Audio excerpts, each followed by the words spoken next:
Hello दोस्तों, मैं DRX Santosh Singh अपने YouTube चैनल पर आप सभी लोगों का स्वागत करता हूं। दोस्तों, किसके वंशज हैं मुसलमान, कौन थे शुक्राचार्य, आज हम अपने इस वीडियो में इस बात का खुलासा करेंगे।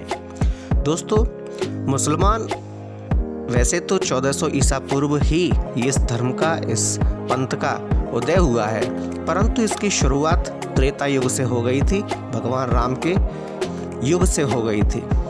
दोस्तों, ऐसा माना जाता है कि रामायण में भगवान श्री राम ने सभी राक्षसों का वध किया था, लेकिन शूर्पणखा का वध नहीं किया था और उसकी नाक और कान काट कर उसे छोड़ दिया था। दोस्तों, वह शूर्पणखा कपड़े से अपना चेहरा ढककर रावण के मरने के बाद राक्षस गुरु शुक्राचार्य के पास जंगल में उनके आश्रम में रहने लगी। राक्षसों का वंश खत्म ना हो जाए, इसलिए शुक्राचार्य ने शिवजी की आराधना की। शिवजी ने अपना स्वरूप शिवलिंग शुक्राचार्य को देकर कहा कि जिस दिन कोई वैष्णव इस पर गंगा जल चढ़ा देगा, उस दिन राक्षसों का नाश हो जाएगा। दोस्तों, उस आत्मलिंग को शुक्राचार्य ने वैष्णव मतलब हिंदुओं से दूर रेगिस्तान में स्थापित किया, जो आज भी अरब में मक्का मदीना के नाम में है। दोस्तों, शूर्पणखा ने जो उस समय चेहरा ढककर रखती थी, क्योंकि उसकी नाक और उसके कान कटे हुए थे, वह धीरे धीरे एक परंपरा बन गई और उसके बच्चों ने उसे पूरी तरीके से निभाया। आज भी मुस्लिम औरतें अपना चेहरा ढककर ही रखती हैं, क्योंकि इसकी शुरुआत उनकी पूर्वज शूर्पणखा ने ही की थी। दोस्तों, शूर्पणखा के वंशज आज मुसलमान कहलाते हैं, क्योंकि शुक्राचार्य ने इनको जीवन दान दिया, इसलिए ये शुक्रवार को विशेष महत्व देते हैं और इसे जुम्मा बोलते हैं। दोस्तों, आगे की जानकारी के लिए हम आपको आगे जानकारी देंगे, उससे पहले एक बार कमेंट में जय श्री राम अवश्य लिख दीजिए। अगर आप सनातनी हैं, आप भगवान श्री राम को मानते हैं, तो एक बार जय श्री राम अवश्य लिख दीजिए। तो दोस्तों, असल में इस्लाम कोई धर्म नहीं है, यह मात्र एक मजहब है, यह मात्र एक दिनचर्या है। मजहब का मतलब अपने कबीलों के गिरोह को बढ़ाना होता है। यह बात सब जानते हैं कि मोहम्मदी मूल रूप से अरबवासी है। दोस्तों, अरब देशों में सिर्फ रेगिस्तान पाया जाता है, वहाँ जंगल नहीं है, पेड़ नहीं है, इसलिए वहाँ मरने के बाद जलाने के लिए लकड़ी नहीं होती है, और इसी कारण से जब कोई व्यक्ति मरता है तो वे उसे जमीन में दफना देते हैं, और धीरे धीरे यही एक रिवाज बन गया, और तभी से मुस्लिम अपने मरने वालों को दफनाने ही लगे, भले ही लकड़ी हो या नहीं हो, क्योंकि यह एक रिवाज बन गया। जबकि उसे दफनाया इसलिए जाता था क्योंकि वहाँ सिर्फ मिट्टी होती थी, कहीं पर भी लकड़ियाँ नहीं होती थी। दोस्तों, रेगिस्तान में हरियाली नहीं होती, इसलिए रेगिस्तान में लोग अपने घरों को हरे रंग से पोत देते थे, जिससे दूर से ही हरा चटक रंग इंसान देखकर उसके पास चला आता था, और सूचक यह एक दिशा सूचक का, एक जनसंख्या सूचक का भी कार्य करता था, जिसे देखकर भटका हुआ इंसान भी उस तरफ चला आता था। दोस्तों, अरब देशों में लोग रेगिस्तान में तेज धूप में सफ़र करते थे, इसलिए वहाँ के लोग सिर को ढकने के लिए टोपी पहनते थे, जिससे कि लोग बीमार ना पड़े। और आपने इसलिए देखा होगा कि मुस्लिम लोग एक गोल टोपी अपने सर पर अवश्य पहनते हैं। दोस्तों, रेगिस्तान में खेत तो थे नहीं, क्योंकि वहाँ की भूमि रेतीली थी, तो वहाँ खेती हो ही नहीं सकती थी, पानी की भी कमी थी, इसलिए ना तो वहाँ खेत थे, ना ही फल थे, तो खाने के लिए अनाज नहीं होता था। इसलिए वहाँ के लोग जानवरों को काट कर खाते थे और अपनी भूख मिटाने के लिए इसे कुर्बानी का नाम दिया करते थे। दोस्तों, रेगिस्तान में पानी की बहुत कमी रहती थी, इसलिए लिंग यानी कि मूत्र मार्ग साफ करने में पानी बर्बाद ना हो जाए, इसलिए लोग खतना यानी कि अगला हिस्सा काट दिया करते थे। दोस्तों, क्या आप जानते हैं कि मक्का और मदीना में सनातनी हिंदुओं का प्रवेश वर्जित है? मुसलमान डरते हैं कि कोई सनातनी या गैर मुस्लिम वहां प्रवेश नहीं करे। क्यों? सब लोग एक ही कबीले के खानाबदोश होते थे, इसलिए आपस में भाई बहन ही निकाह कर लिया करते थे। दोस्तों, मुसलमान इस बात से भी डरते हैं कि कोई सनातनी वहां आकर मक्का में भगवान शिव के लिंग के ऊपर गंगाजल न चढ़ा दे, क्योंकि शुक्राचार्य ने भगवान शिव की तपस्या करके उन्हें प्रसन्न किया था और भगवान शिव ने उन्हें अपना लिंग देते हुए कहा था कि अगर किसी सनातनी ने इस पर गंगाजल चढ़ा दिया तो उसी दिन इस मुस्लिम वंश का नाश हो जाएगा।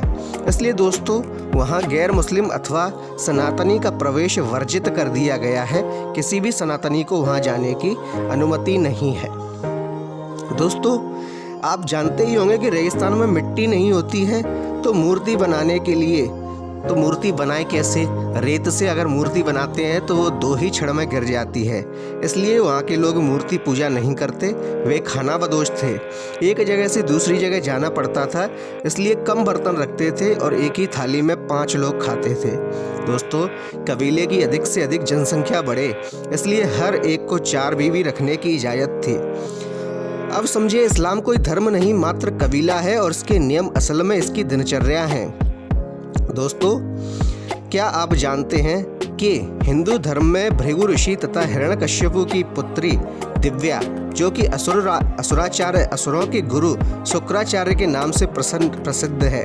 दोस्तों, देव गुरु बृहस्पति और असुर गुरु शुक्राचार्य, आप सभी लोग जानते ही होंगे कि शुक्राचार्य का जन्म ऋषि भृगु और उनकी पत्नी यानी कि हिरण्यकश्यपु की पुत्री दिव्या के गर्भ से हुआ था। दोस्तों, शुक्राचार्य अपनी पुत्री अरुजा को अपने आश्रम के निकटस्थ सरोवर समीप ही रखते थे। शुक्राचार्य के पौत्र का नाम अर्व था। दोस्तों, जिसका अपभ्रंश होते होते वह अरब हो गया। अरब देशों का भारत महर्षि भृगु के पुत्र शुक्राचार्य तथा उनके पौत्र आर्व से ऐतिहासिक संबंध प्रमाणित होता है कि यहाँ की हिस्ट्री ऑफ पर्सिया के लेखक साइक्स का मत है कि अरब का नाम महर्षि भृगु के पौत्र आर्व के ही नाम पर पड़ा, जो विकृत होकर अरब हो गया। दोस्तों, भारत के उत्तर पश्चिम में इलावर्त था, जहां दैत्य और दानव बसते थे। इस इलावर्त में एशियाई रूस का पश्चिमी दक्षिणी भाग, ईरान का पूर्वी भाग तथा गिलगिट का निकटवर्ती क्षेत्र सम्मिलित था। आदित्यों का निवास स्थान देवलोक भारत के उत्तर पूर्व में स्थित हिमालयी क्षेत्रों में रहा था। बेबीलोन की प्राचीन गुफाओं में पुरातत्व खोजों तक में जो भित्ति चित्र मिले हैं, उसमें भगवान विष्णु को हिरण्यकश्यप के भाई हिरण्याक्ष से युद्ध करते हुए उत्कीर्ण किया गया है। दोस्तों, उस युग में अरब एक बड़ा व्यावसायिक केंद्र रहा था। इसी कारण देवों, दानवों, दैत्यों में इलावर्त के विभाजन को लेकर 12 बार युद्ध, देवासुर संग्राम हुए।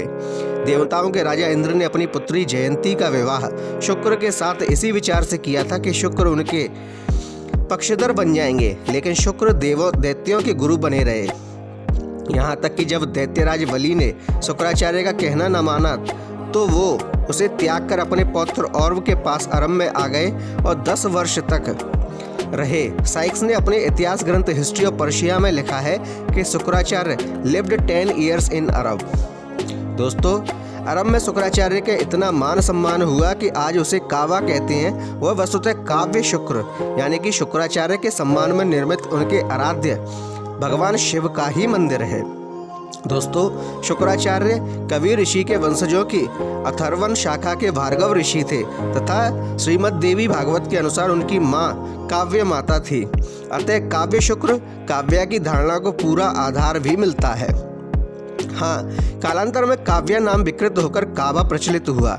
अरबी भाषा में शुक्र का अर्थ बड़ा अर्थात जुम्मा इसी कारण किया गया है और इसी से जुम्मा यानी शुक्रवार को मुसलमान पवित्र दिन मानते हैं। दोस्तों, ऐसे ही अनेक ऐसे प्रमाण भरे हुए पड़े हैं जो यह बताते हैं कि सनातन धर्म या सनातनी को काबा में या मक्का में प्रवेश वर्जित है और मक्का यानी अरब में रहने वाले मुस्लिम लोग, जो कि 1400 वर्ष पूर्व एक मोहम्मद नाम के व्यक्ति ने जिसे वसाया था, वह पूर्व काल से ही था और उसकी जो नींव थी वह रावण की बहन शूर्पणखा ने ही डाले थी और उसके आधार बने थे शुक्राचार्य। दोस्तों, आपको अगर हमारी जानकारी अच्छी लगे तो कृपया हमारे वीडियो को लाइक कीजिए, शेयर कीजिए, कमेंट में जय श्री राम अवश्य लिखिए और साथ ही हमारे चैनल को सब्सक्राइब कीजिए।